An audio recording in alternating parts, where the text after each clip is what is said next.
있습니다. 누가복음 9장 23절 딱 한 절입니다.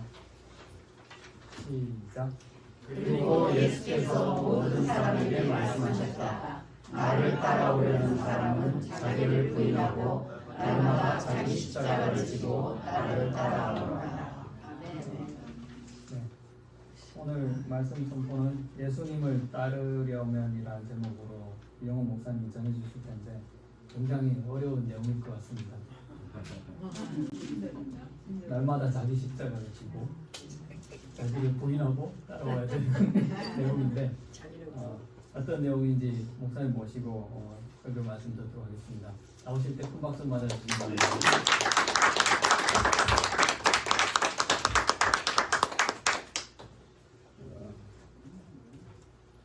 제가 해외에 한 13일 정도 나갔다 왔는데요. 다른 때보다 여러분들이 기도를 열심히 해주신 것을 아주 많이 느낀 그러한 여행이었습니다. 비행기를 6번 갈아타고 기차를 빠른 기차를 3번을 타고 그랬는데 한 번도 문제가 있거나 뭐 연착이 되거나 뭐 그런 게 없이 너무 순탄하게 갔다 와서 여러분들의 기도가 세다는 것을 느꼈고 감사드리게 됩니다. 또 위험할 뻔했던 경우도 있었지만 잘 막아주신 것도 감사하고 그렇습니다. 여러분들의 기도에 감사드리며 또 여러 곳을 돌아다닐 수 있도록 기회를 허락해 주신 여러분들도 감사를 드립니다. 사순절 기간 동안 예수님의 사역과 가르침을 깊이 묵상하면서 어떻게 예수님을 잘 섬기는 사람이 되어야 할지 생각하고 있는 때에 오늘 본문이 굉장히 적합한 말씀이라고 생각합니다. 사복음서 가운데 특히 예수님을 따르는 제자들이 어떻게 살아야 할지를 가장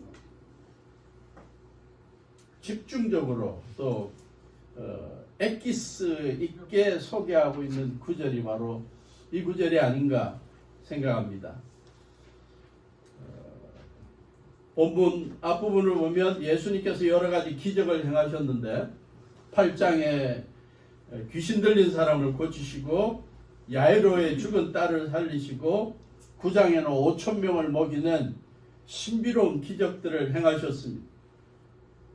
예수님께서 베푸신 여러 가지 기적을 보면서 사람들이 예수님을 따르는 것에 대해서 관심을 가지기 시작하고 예수님을 따르면 우리들에게도 그러한 기적이 일어나지 않을까 기대하면서 모여들었습니다.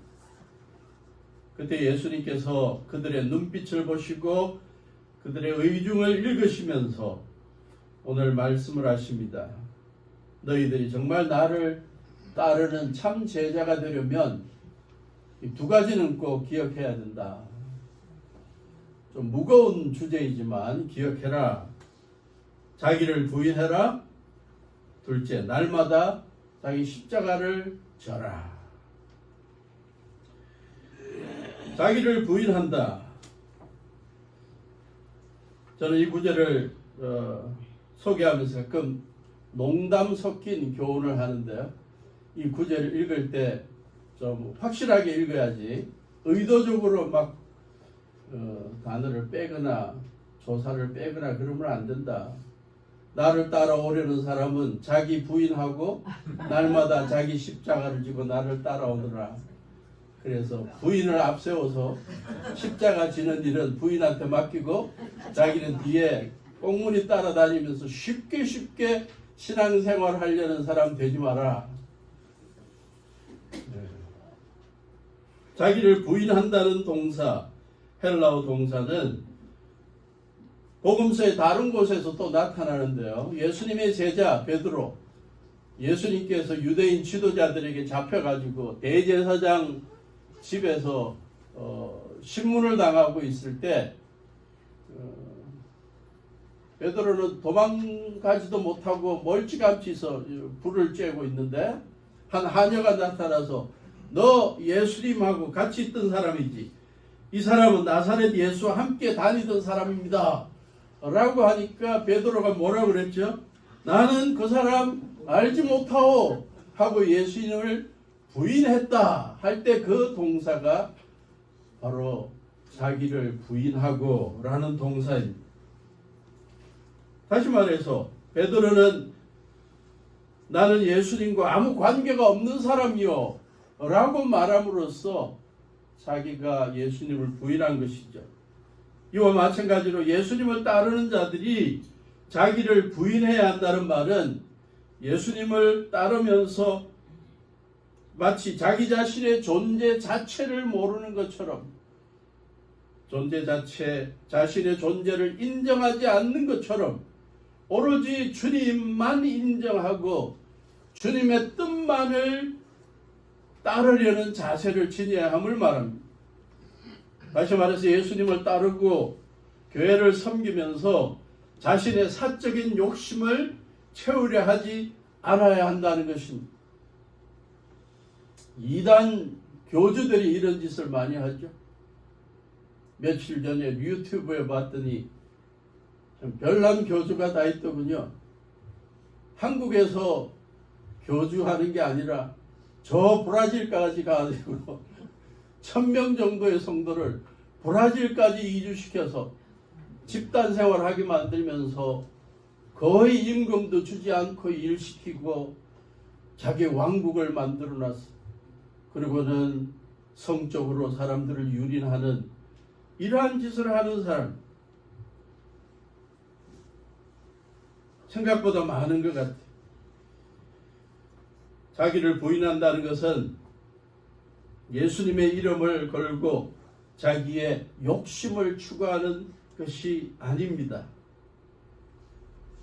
예수님을 따르고 교회를 섬기면서 자기 경험, 자기 생각을 내세우지 않는 것을 말합니다.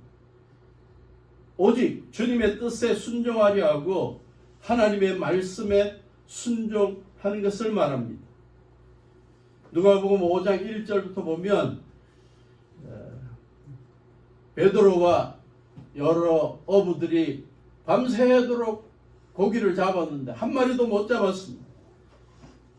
평생 동안 고기 잡던 어부들이 허탕을 쳤는데 갑자기 예수님이 나타나갖고 그물을 이쪽으로 던져라. 보통 사람 같으면 평생을 고기 잡은 어부한테 이래라 저래라 하지 마시오. 당신은 지금까지 몇 마리 잡아봤어. 나도 잘 나갈 때는 많이 잡아봤어. 뭐 이런 소리를 할 텐데 베드로가 그런 말 하나도 않고 우리가 밤새도록 애를 썼으나 아무것도 잡지 못했습니다. 그러나 선생님이 그렇게 말씀하시니까 내가 그물을 다시 한번 내려보겠습니다. 이게 바로 자기를 부인하는 거라는 거죠. 또 다른 예가 있습니다. 마가복음 14장 36절 예수님께서 이제 모든 세상 사람들의 죄를 대신 지고 십자가에 달려 돌아가셔야 되는 그 중차대한 임무를 놓고 하늘 앞에 기도하는 내용. 아빠 아버지께서는 모든 일을 하실 수 있으시니 내게서 이 잔을 거두어 주십시오. 너무 부담이 됩니다. 그 다음 말, 그러나 내 뜻대로 하지 마시고 아버지의 뜻대로 하여 주십시오. 이게 바로 자기를 부인하는 예수님의 본입니다. 요즘 피터슨 목사님의 메시지 성경을 봤더니 핵심적인 번역을 해놓았더군요. 이어서 예수께서 그들에게 예상되는 말씀을 해주셨다. 누구든지 나와 함께 가려면 내가 가는 길을 따라야 한다. 그 다음 표현 뭐라고요? 결정은 내가 한다. 멋있는 말인 것 같아요. 주님을 섬기고 교회를 섬기고 그러면서 결정은 주님 앞에 맡기고 결정은 내가 한다. 너희가 하는 것이 아니다. 자기를 부인한다는 표현을 저렇게 그냥 핵심적으로 이야기를 해놨어. 덧붙여서 자기 십자가를 지라는 말을 고난을 피해 달아나지 말고 고난을 끌어안아라. 그리고 나를 따라오너라. 우리가 주님의 일 해나가면서 결정을 주님 앞에 맡기고 크고 작은 결정을 할 때 주님의 말씀에 따라 성경의 가르침에 따라 결정하고 실행해 나가며 주님을 섬기는 것이 바로 자기를 부인하는 것입니다. 그러면 자기를 부인할 수 있는 비결이 무엇입니까? 하나님 아버지의 뜻을 이루기 위해 십자가를 지신 예수님을 깊이 생각하는 것입니다. 빌립보 2장 5절부터 8절을 보면 예수님이 이 땅에 오셔서 이렇게 살았다. 우리도 그렇게 살자라고 제안하는 귀한 구절이 있습니다. 사실 이 구절은 초대교회 성도들의 찬송가였다고 여러 기록들에서 소개하고 있는데요. 우리가 주기도문 찬송하듯이 이 빌립보서 2장 5절부터를 찬송가로 만들어서 예배 때마다 불렀다라는 기록이 있습니다. 여러분 안에 이 마음을 품으십시오. 그것은 그리스도 예수, 곧 그리스도 예수의 마음이기도 합니다. 그는 하나님의 모습을 지니셨으나 하나님과 동등함을 당연하게 생각하지 않으시고 오히려 자기를 비워서 종의 모습을 취하시고 사람과 같이 되셨습니다. 그는 사람의 모양으로 나타나셔서 자기를 낮추시고 죽기까지 순종하셨으니 그 십자가에 죽기까지 하셨습니다.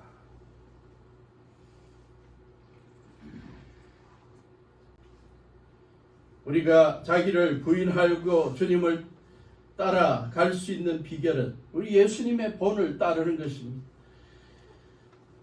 하나님의 아들, 삼위일체 하나님의 한 위이셨지만, 한 위치에 계셨지만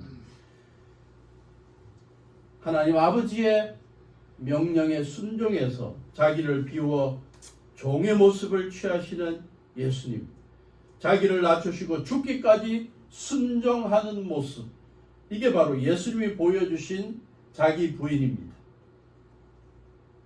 한 걸음 더 나아가 우리는 주님께서 내 삶을 통해 이루고자 하시는 일을 발견하고 실행하는 것을 통해 자기를 부인할 수 있습니다. 갈라디아서 2장 20절 사도 바울의 매일의 고백이 바로 이랬습니다.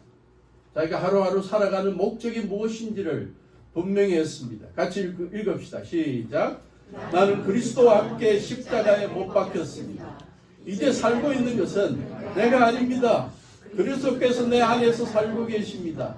내가 지금 육신 안에서 살고 있는 삶은 나를 사랑하셔서 나를 위하여 자기 몸을 내어주신 하나님의 아들을 믿는 믿음 안에서 살아가는 것입니다.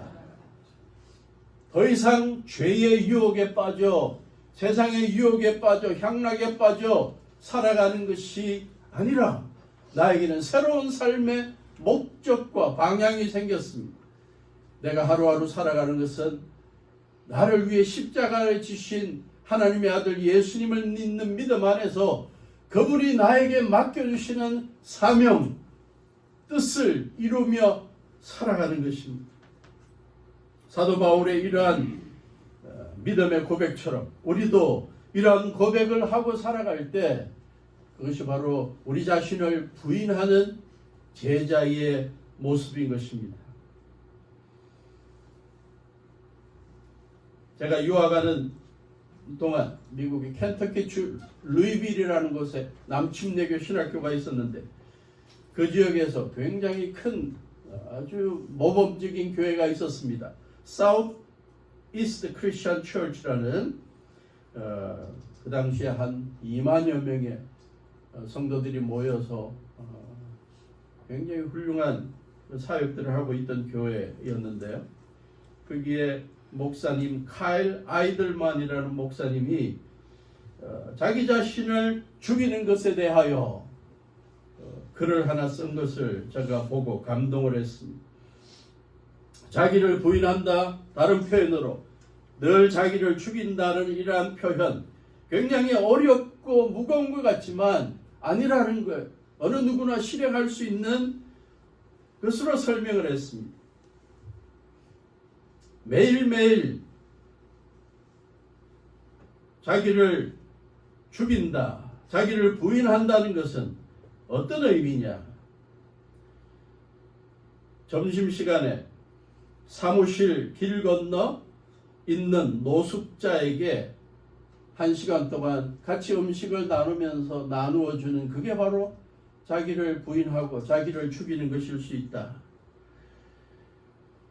다음에 그들을 만날 때 자연스럽게 예수님에 대해 이야기하는 게, 그게 바로 자기를 죽이는 것일 수 있다. 자기를 죽인다는 것은, 자기를 부인한다는 것은 보통의 여행 계획을 바꾸는 것일 수 있다. 아이들과 함께 디즈니 월드나 디즈니 랜드를 가는 계획을 바꾸어서 그들과 함께 도미니카 공화국에 봉사하러 가서 그 지역에 있는 어린아이들, 하루에 한 끼밖에 먹지 못하는 아이들에게 음식을 대접하는 여행을 하는 것이 자기를 부인하는, 자기를 죽이는 것일 수 있다. 자기를 죽이고 자기를 부인한다는 것은 자기 방에 편안한 침대에 앉아서 기도하면서 이 침대에 다른 나라의 가난한 어린이가 이 편안한 침대에서 잘 수 있도록 해달라는 기도를 하는 것일 수도 있다. 더불어 살아가는 사람들, 또 멀리 있는 가난하고 연약한 사람들을 위해 섬기려는 결단, 먹이려는 결단, 복음을 전하려는 결단, 이런 것들이 우선될 때 이게 바로 자기를 부인하는 것이라는 것입니다. 우리들의 삶에 뭔가 적용점이 있으면 좋겠다는 생각입니다. 광고 시간에 나왔던 한 달에 한 번 하는 노숙자 섬김의 모습, 이게 바로 자기를 부인하는 아름다운 모습 가운데 하나가 아닐까. 우리의 귀한 시간들을 쪼개어서 아직 복음을 모르는 자들에게 선교의 여행을 하거나 아름다운 연주를 하거나 어린아이들과 고아들과 함께 시간을 내어 놀아주는 이러한 것들이 자기를 부인하는 것일 수 있습니다. 일주일 내도록 한 번도 누군가 대화하지 않고 손 한 번 잡아보지 못하는 그러한 연로한 분들을 찾아가서 그들과 함께 대화를 나누어주고 함께 기도하고 찬양하는 것이 자기를 부인하는 것일 수 있습니다. 자기를 부인하는 것, 자기 자신을 죽인다는 것, 너무 부담스럽게 생각하는 것보다 우리의 현실의 삶에서 우리 중심의 생각, 우리 중심의 삶을 벗어나서 이제 주님의 사랑을 필요로 하고 도움을 필요로 하는 자들에게 우리가 섬기고 구제하고 복음을 전하는 이러한 행동이 자기를 부인하는 것이라는 사실을 기억하고 좀 실천해 볼 수 있으면 좋겠습니다. 두 번째, 날마다 자기 십자가를 져라. 십자가, 부담스러운 용어입니다. 오늘날 많은 그리스도인들을 비롯해서 많은 사람들이 목걸이 장식으로 십자가를 메고 다니는 경우를 보는데, 복음서가 기록될 때 예수님께서 말씀하신 자기 십자가를 지라는 것은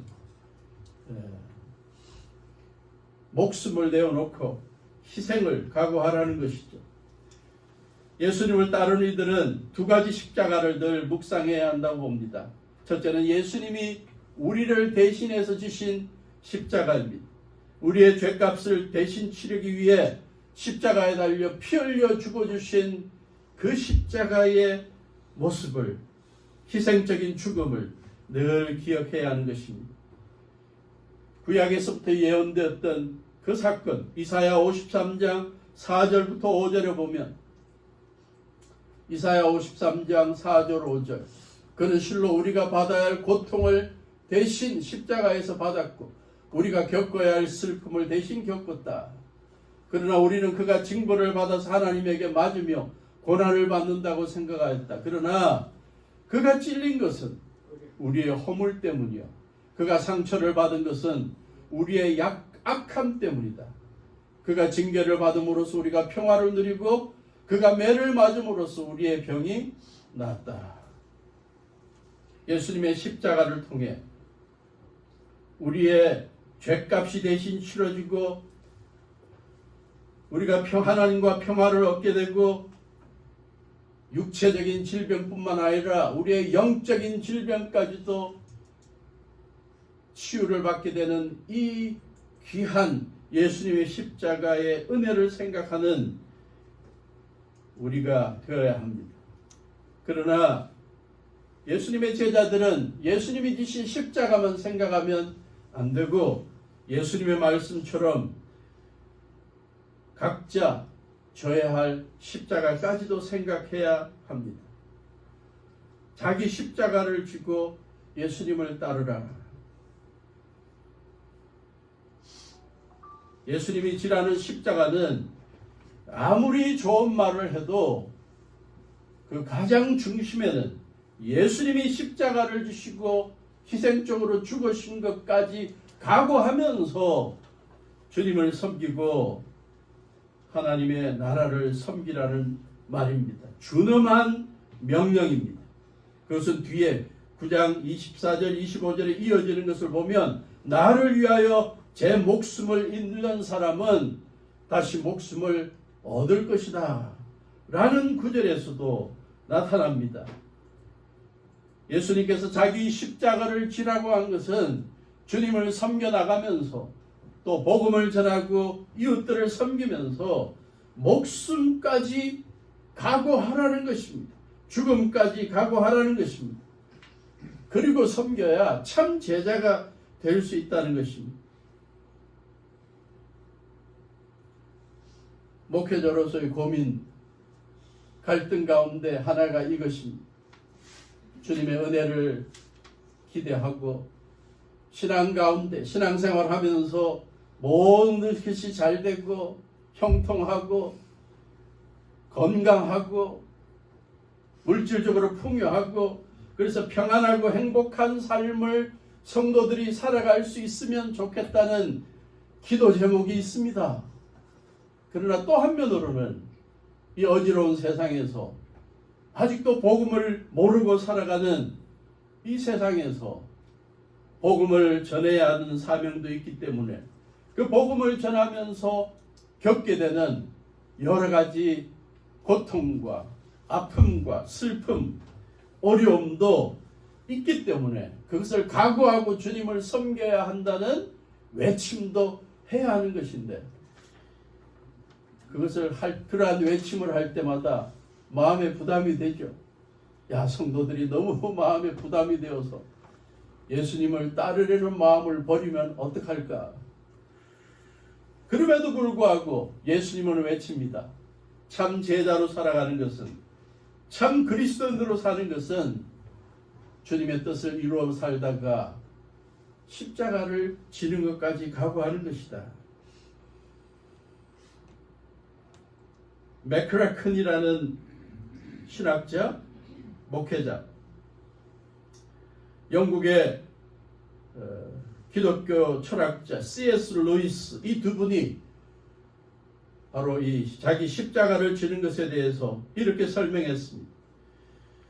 그리스도를 따른다는 것은 보통 사람들이 기대하는 저 푸른 초원 위에 그림 같은 아름다운 집을 짓고 그 사람의 표현에 하면 하얀 나무 페인트 칠을 한 나무로 이 집 주위를 이렇게 펜스를 만들어 놓은 그 집에 들어갈 수 있는 티켓을 제공하는 게 아니다. 그리스도를 따른다는 것은 죽음으로의 초대요. 십자가를 지는 것으로의 초대다. 각오하라는 것입니다.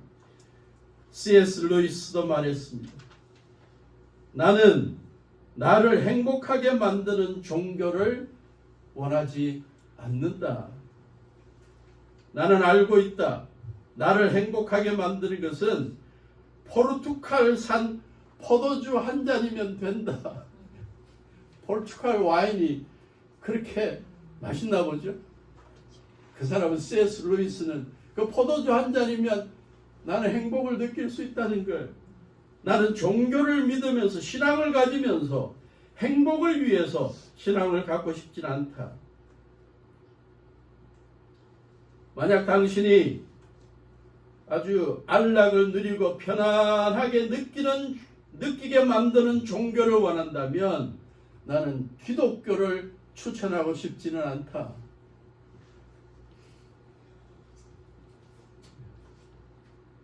그리스도인으로 산다는 것은 희생을 각오하는 것이고 불편함을 감수하는 것이고 예수님같이 되기 위해서 최선을 다해서 노력하는 것을 말한다. 예수님이 말씀하신 자기 십자가를 지고 따르는 각오가 되어 있는 자가 진정으로 제자가 될 수 있다는 이 말씀을 삶에서 실현하고 실천한 사람들이 많이 있습니다. 예수님의 제자들 대부분이 다 복음 전하다가 순교했죠. 어떤 사람은 거꾸로 매달리고, 교회사를 보면 수많은 사람들이 선교하다가 순교를 경험한 자들이 많이 있습니다. 그러나 일반적으로 우리 모두가 다 이렇게 목숨을 잃는 순교의 경지까지 도달하지는 않습니다. 일반적으로는 어려움과 고난을 경험하면서 그럼에도 불구하고 예수님께서 맡겨주신 사명을 묵묵히 감당해 나가는 그 모습이야말로 자기 십자가를 지는 모습입니다.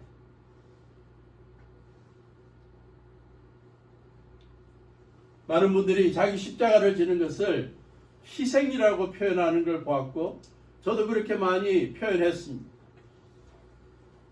제가 1988년도에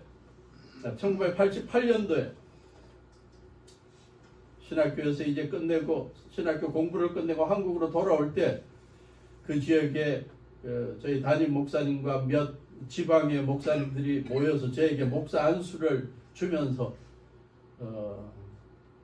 시험이라는 걸 목사들 자격이 있냐 그걸 이제 질의응답하는 시간을 가졌는데 한 목사님이 저에게 질문했습니다.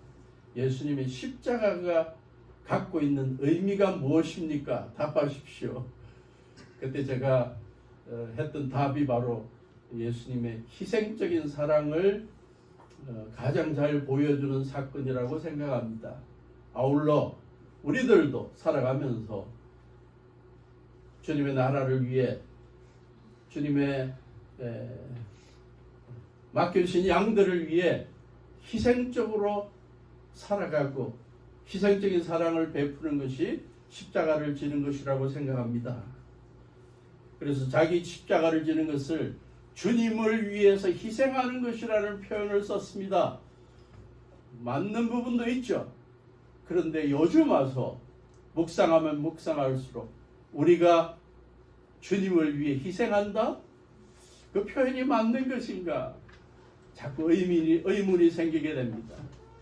예수님께서 베풀어 주신 그 십자가에서의 피 흘리시는 희생적인 사랑과 고통을 생각하며 죽음을 생각하며 내가 이제 주님을 위해 양들을 위해 성도들을 위해 희생해야 한다? 그 표현보다 더 좋은 표현이 없을까? 묵상하는 가운데 한 단어가 생각났습니다. 그것은 보답이라는 단어였습니다. 보답. 내가 주님 앞에 희생하는 것보다 주님께서 베푸르신 은혜와 사랑과 희생적인 죽음을 생각하며 이제 내가 조금이라도 보답하는 삶을 산다. 그것이 바로 십자가를 지는 삶이라고 깨닫게 된 것입니다. 제 삶을 되돌아볼 때 부모님의 지극한 은혜와 사랑과 희생을 경험한 두 사람이 떠올랐습니다. 그들의 공통적인 특징이 있다면 눈빛이 좀 다른 것 같아요. 항상 그들의 눈빛에는 비장함이 있고요. 뭔가 과묵한 모습 속에 뭔가 결단이 있는 것 같아요. 한 사람은 신학교 때 학부 학생이었는데, 신학교 학생이었는데, 그 당시에 제가 섬기던 대전의 한 교회에서 또 같은 교회에서 섬겼어. 근데 그 친구는 다른 친구들하고 좀 달라요.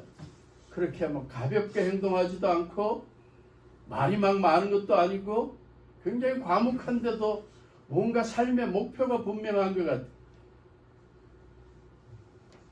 나중에 그가 하는 이야기를 들어봤더니 온 가족이 물놀이를 갔었대요. 그러다가 자기가 급류에 휩쓸려서 떠내려가고 있었다. 근데 그걸 보고 자기 아버지가 그 급류에 뛰어들어서 자기를 구했대. 그러면 아버지가 지쳐서 그냥 돌아가신 거예요. 자기에게는 그 아버지의 희생적인 죽음, 그게 너무나 감사해서 나는 그분에게 보답하는 삶을 살아야 한다는 고백을, 간증을 하는 걸 제가 들었습니다. 또 한 사람, 이번 여행에서 만난 사람, 41살의 총각인데, 양로원을 아주 어려운 연로한 분들을 모시고 섬기는 양로원을 운영하는 한 장로님이 계시다고 그래서 만나게 되었는데, 그분을 만나게 되었는데 젊은이가 운전을 하고 같이 왔어. 그래서 뭐 같이 일하는 분인가 보다. 그리고 옆에 계신 분은 누구예요? 그러니까 내 아들입니다. 내 아들이래요. 그래서 이제 양로원에 가서 좀 둘러보고 이런저런 이야기를 하는데, 사실은 이 애가 양자예요. 자기의 가장 절친이 있는데 어려운 환경 속에서 이렇게 그 부모들이 헤어지면서 맡을 사람이 없어서 자기가 아들로 양자로 삼고 키우고 있다. 10대 중반부터 그랬다. 그때부터 이 아들은 이 아버지에 대한 감사의 마음이 있는 거죠. 잘 자라나서 대학도 졸업하고 선생님도 되고, 근데 한 번은 뭐 선생님들을 뭐 감사하는 그러한 자리에서 뭐 어떻게 사고가 벌어져서 칼부림 싸움이 일어났다. 자기는 옆에 있다가 뭐 말리고 이러다가 휩쓸렸는데 온 다리와 무릎에 막 그 칼이 막 이렇게 지나가서 다리에 피가 막 낭자하고 그랬대. 그래서 결국 병원에 옮겼는데 거의 죽을 정도로, 의사 말로는 피가 너무 낭자해서 수술을 했는데 뭐 더 이상 이 가망이 없다 그러고, 의사 말로는 피가 다 나와서 물까지 나왔다 그러면서 그분의 설명은 예수님이 피가 끝나고 물까지 흘렀다는 그 표현을 그 의사가 하더라. 그 정도로 해서 그의 생명을 기대를 하지 못했었다. 그런데 기적적으로 살아났다. 몇 주가 지나서 의사가 하는 말이, 아무래도 이 다리는 절단해야 될 것 같습니다.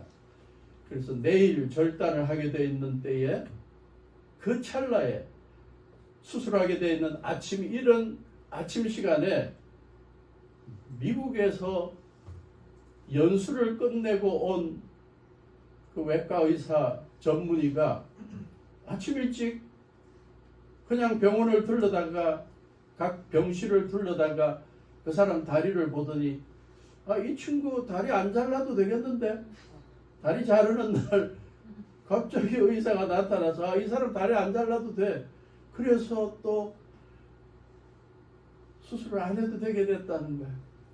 그 과정 속에 하나님의 기적적인 신비한 은혜도 경험하고 부모님의 은혜도 경험한 그가 모든 것을 다 접고 아버님이 하시는 그 양로원 사역을 자기가 같이 하겠다는 결단을 하는 거예요. 그래서 지금 몇 년 동안 그 양로원 사역에 아버지 옆에서 오른팔처럼 같이 일하고 있다. 그가 한 말이 아직도 기억납니다. 하나님께서 베풀어 준 것 부모님이 베풀어 주신 은혜를 생각하면 제가 열심히 해야죠. 제가 최선을 다해야죠. 자기 십자가를 진다는 것, 하나님께서 베풀어 주신 은혜에 대해서 보답하며 살겠다는 결단을 하고 실행에 옮기는 것입니다.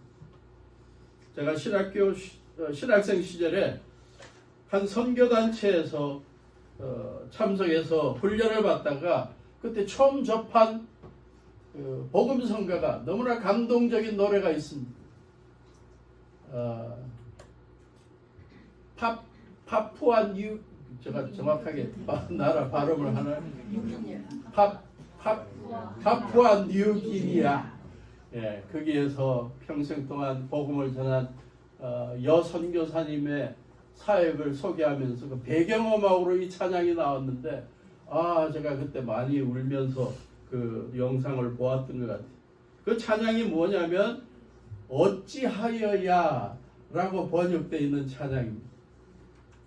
어찌하여야 그 크신 은혜 갚으리, 무슨 말로 그 사랑 참 감사하리요. 하늘의 천군 천사라도 나의 마음 모르리라. 나 이제 새 소망이 있으면 주님의 은혜라. 하나님께 영광, 하나님의 영광, 하나님께 영광, 날 사랑하신 주, 그 피로 날 구하사 죄에서 건지셨네. 하나님께 영광, 날 사랑하신 주, 바치리라. 모두 나의 일생을 주님께 바치겠다.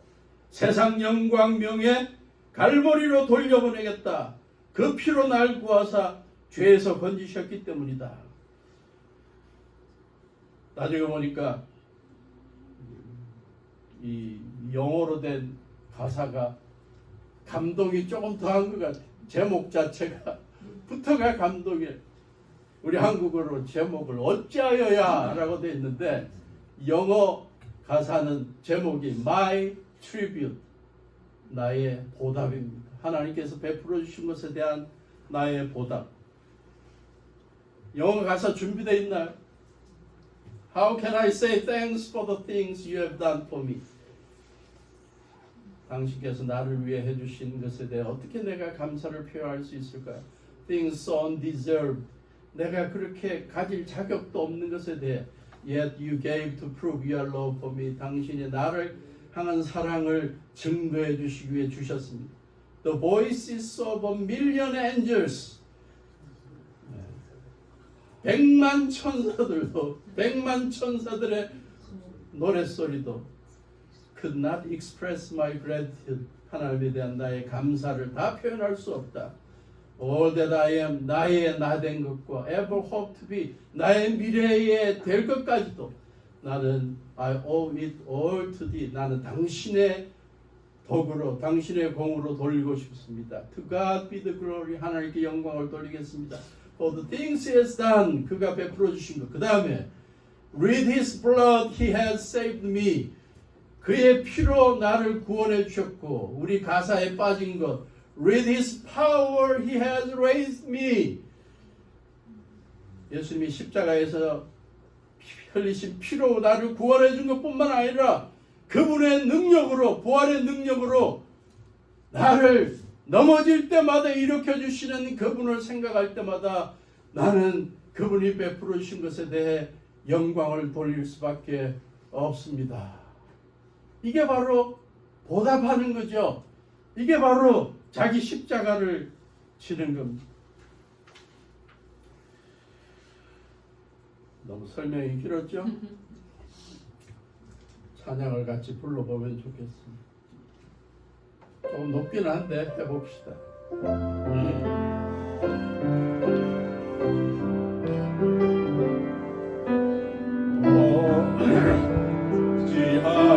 어찌하여야 그 크신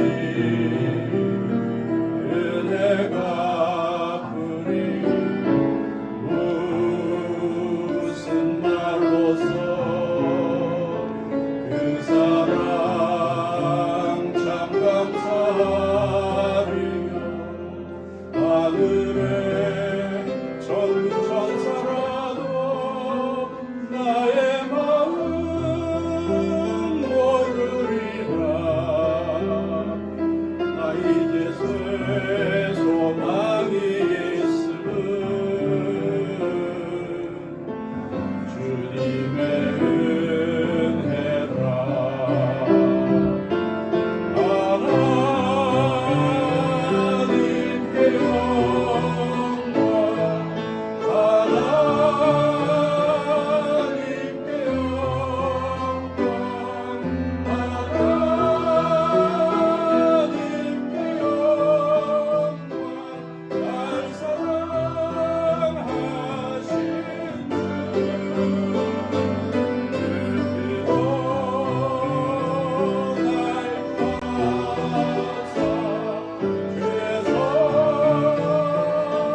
나의 인생을 주님께 세상 영광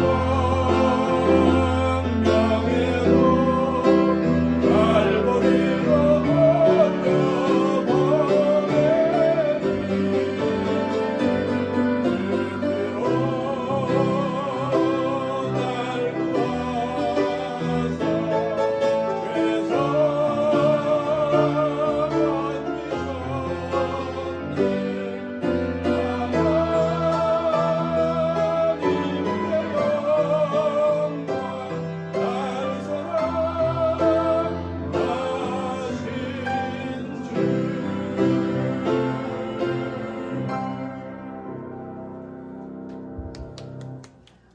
감사합니다.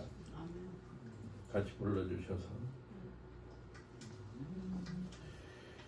앞으로 우리의 신앙생활이 예수님에 대한 분명한 신앙 고백과 아울러 날마다 주님의 은혜에 보답하는 행동들과 사건들로 가득 찰 수 있기를 바랍니다.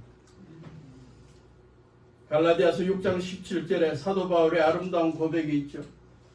이제부터는 아무도 나를 괴롭히지 마십시오. 나는 내 몸에 예수의 상처 자국을 지고 다닙니다. 세번역 밑에 각주에 봤더니 예수의 상처 자국을 뭐라고 풀어 설명했냐면 예수를 위하여 받은 박해로 생긴 상처 자국. 나이가 많은 사람입니다.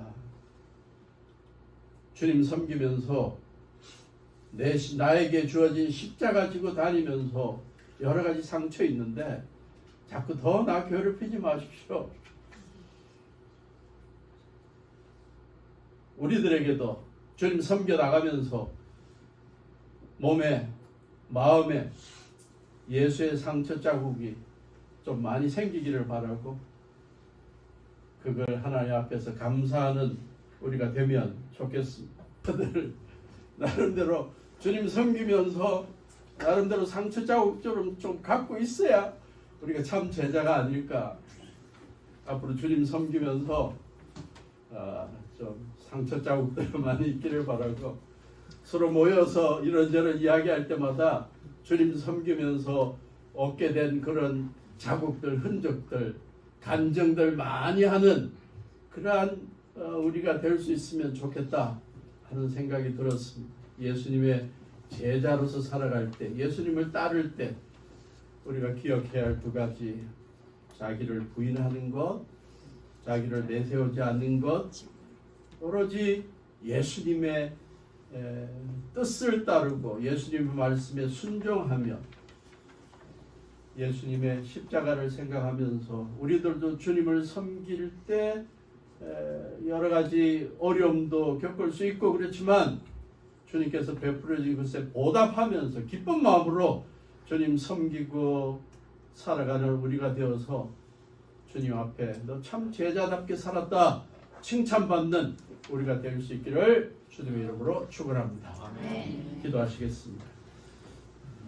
하나님, 사순절 기간 동안 여러 가지 묵상해야 될 것 많지만 무엇보다도 우리가 예수님의 참 제자들로 살아가는 데 있어서 그 필요한 마음 자세를 다시 한번 우리가 기억하게 하시고 예수님의 귀한 말씀을 늘 묵상하며 삶에 실천하는 저희들 되게 해 주시옵소서. 개인적으로도 그렇고 우리 교회도 이러한 제자들을 실천하는 교회로 쓰임받고 주님 앞에 칭찬받는 교회 되게 해 주시옵소서. 예수님 이름으로 기도하옵나이다. 아멘.